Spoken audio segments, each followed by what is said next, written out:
Good morning विद्यार्थियों। BA second year political science के तमाम विद्यार्थियों का मैं हार्दिक स्वागत और अभिनंदन करता हूं।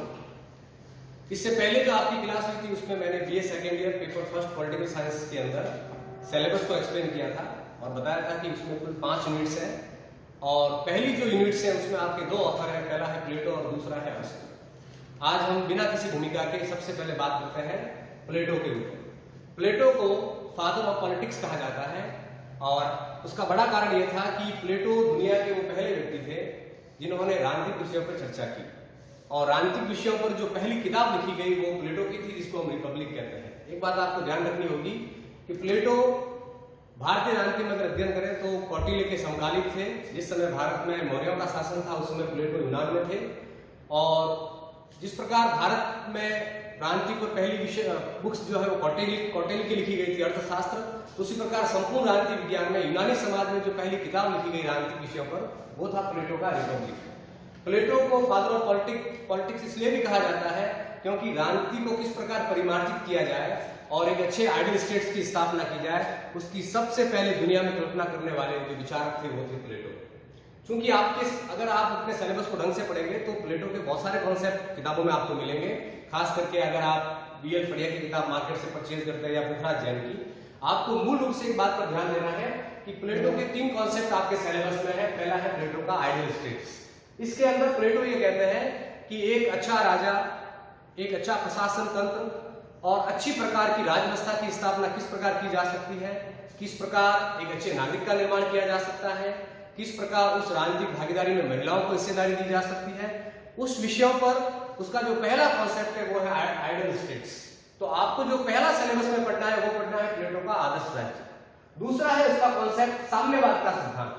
प्लेटो कहते हैं कि कंचन और कामिनी, अगर व्यक्ति के पास पैसा होगा और अगर उसके अंदर भोग की वस्तुओं का आधिपत्य होगा जीवन में तो वो एक अच्छा राजा नहीं बन सकता और राज्य उन तमाम बुराइयों से ग्रसित हो जाएगा जो बुराइयां आज के राज्यों में पाई जाती है। इसलिए उसने कहा कि एक ऐसी व्यवस्था कायम कर दी जाए जहां शासन करने वाला व्यक्ति जो है वो स्त्रियों और धन संपदा से दूर रहे। उसने समाज को 3 वर्गों में बांटा, जिसमें उसने पहले वर्ग को नाम दिया उत्पादक। उसने कहा कि जिन व्यक्तियों में राज भोगने की लालसा है या जो सत्ता के शीर्ष पर जाएंगे, एक तो उनको दार्शनिक होना जरूरी है और दूसरा उनमें कंचन और कामिनी का मोह होना, कंचन और कामिनी के मोह से उनका मुक्त होना जरूरी है। इसलिए प्लेटो दुनिया में वो पहले व्यक्ति थे जिन्होंने साम्यवादी सिद्धांत की स्थापना की बात की। यद्यपि जब प्लेटो इस कॉन्सेप्ट को दे रहे हैं तब यूनान के कुछ राज्यों में, खास करके क्रीटो नामक नगर राज्य में इस प्रकार की साम्यवाद की प्रणाली पाई जाती थी। जैसे वहां सामूहिक भोजनालयों में लोग भोजन करते थे, राज्य के द्वारा बच्चों की जो है वो परवरिश की जाती थी। यद्यपि प्लेटो का ये कॉन्सेप्ट मौलिक नहीं है लेकिन उसने राजनीतिक सुधार के लिए कॉन्सेप्ट दिया। इसलिए दूसरा जो कॉन्सेप्ट है वो है प्लेटो का साम्यवाद। वो कहते हैं कि ये 2 प्रणाली तभी लागू होगी जब एक बेहतर प्रकार की शिक्षा प्रणाली, प्राथमिक और उच्च शिक्षा प्रणाली समाज में लागू की जाएगी। तो तीसरा जो कॉन्सेप्ट है प्लेटो का वो है उसका शिक्षा सिद्धांत। प्लेटो ये कहा करते थे कि आज का जो हमारा यूनान है वो बहुत सारी बुराइयों से ग्रसित है और उसका बुनियादी कारण है सोफिस्ट वर्गों के द्वारा दी जाने वाली व्यक्ति मूलक शिक्षा। सोफिस्ट कहा करते थे man is measure of all things, मनुष्य सभी वस्तुओं का मापदंड है। और उनकी ये शिक्षा प्रणाली कहते हैं कि यूनान में प्रतिक्रियावादियों को खड़ा कर रही थी, समाज को विकृत कर रही थी, व्यक्ति को राज्य का विरोधी बना रही थी। तो प्लेटो ने कहा कि जब तक राज्य द्वारा नियंत्रित और संतुलित शिक्षा प्रणाली का विकास नहीं किया जाएगा, राज्य की जो राजनीतिक बुराइयां हैं उसका अंत नहीं हो सकता। तो आपको ये 3 कॉन्सेप्ट पढ़ना है। 3 कॉन्सेप्ट पढ़ने से पहले आपको प्लेटो का जीवन परिचय समझना होगा। मैंने पहले ही कहा कि प्लेटो जो है मूल रूप से यूनानी है और यूनान में 3 विशाल गुरु शिष्य परंपरा रही है।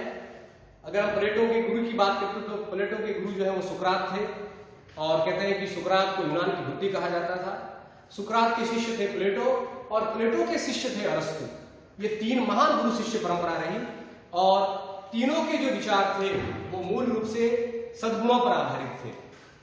तो प्लेटो का अगर हम बात करें जन्म की तो प्लेटो का जन्म जो है एथेंस में हुआ था जो यूनान का एक नगर राज्य था। और कहते हैं कि प्लेटो एक समृद्ध कुल से थे, पैसे वाले परिवार से थे और प्लेटो के चूंकि वो व्यायाम वगैरह ज्यादा करते थे इसलिए कहते हैं कि उनके कंधे जो है बड़े भरे छोड़े थे, इसलिए उन्हें कुछ लोग अफलातून भी कहते थे या आप कह सकते हैं कि उसको अरिस्टोक्लीज कहा जाता था या अफलातून कहा जाता था। प्लेटो का जन्म 428 ईसा पूर्व में हुआ। प्लेटो ने अपने जीवन काल में बहुत सारी रचनाएं लिखी और खास करके अगर हम इसकी 3 किताबों की बात करें तो वो राजनीतिक विज्ञान की बुनियादी किताबें हैं। पहली है रिपब्लिक।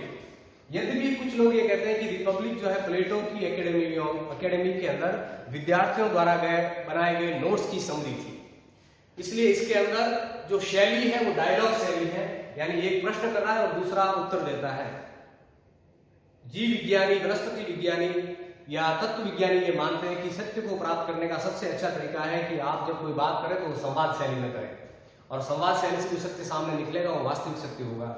तो प्लेटो का जो रिपब्लिक है, यद्यपि ये विशुद्ध रूप से एक आइडियल स्टेट के लिए लिखी गई किताब है, लेकिन इसकी जो शैली है वो संवाद शैली है, और इस किताब का नायक जो है वो प्लेटो स्वयं है। इस किताब का जो नायक है वो सुकरात है।